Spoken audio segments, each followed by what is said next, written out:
more than 3 years of research and planning, according to doctors in Massachusetts. They performed the 15-hour operation this month. Now, so far, we've only seen a picture of the recipient recovering in a hospital bed. Manning says he now begins a new chapter in his life filled with personal hope for himself and for others.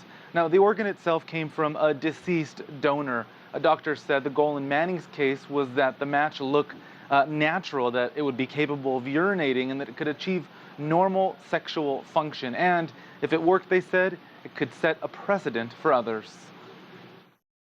We're hopeful that with these successes going forward, that we'll be able to open this up to other patient populations, such as wounded warriors returning from Iraq and Afghanistan, who suffer these incredibly devastating injuries that can leave them so despondent that they consider taking their own lives, and often do.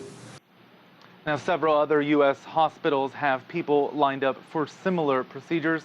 Now, 10 years ago, Chinese surgeons performed a similar procedure in Guangzhou. But about 2 weeks afterwards, we understand the patient had a, quote, psychological problem and asked that the organ be cut off. The Chinese doctors noted that the organ had not been biologically rejected. And last year in South Africa, a 21-year-old successfully underwent a penile transplant. His body accepted the new penis, and he also subsequently impregnated his girlfriend. Asier. So clearly a lot of hope, Rowie, for a lot of people. But what about the ethical questions here? Many of them, of course, being brought up as this is entirely an elective procedure. It's about quality of life. So that's one issue. Then you get into the issue of the donor and the donor's family. Do they get a say? Does the recipient get to choose? And could someone decide to do this procedure perhaps for the wrong reasons? Also, money.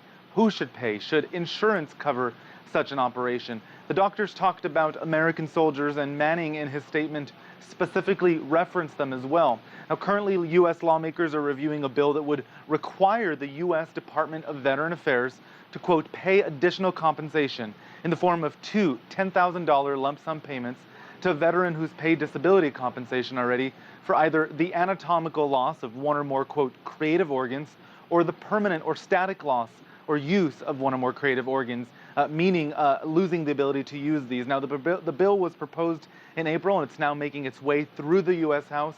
No doubt with voices like Manning's coming forward on stage, this won't be the last we hear of this issue. All right, CCTV's Roy Rodenberg. Thank you, Rowie.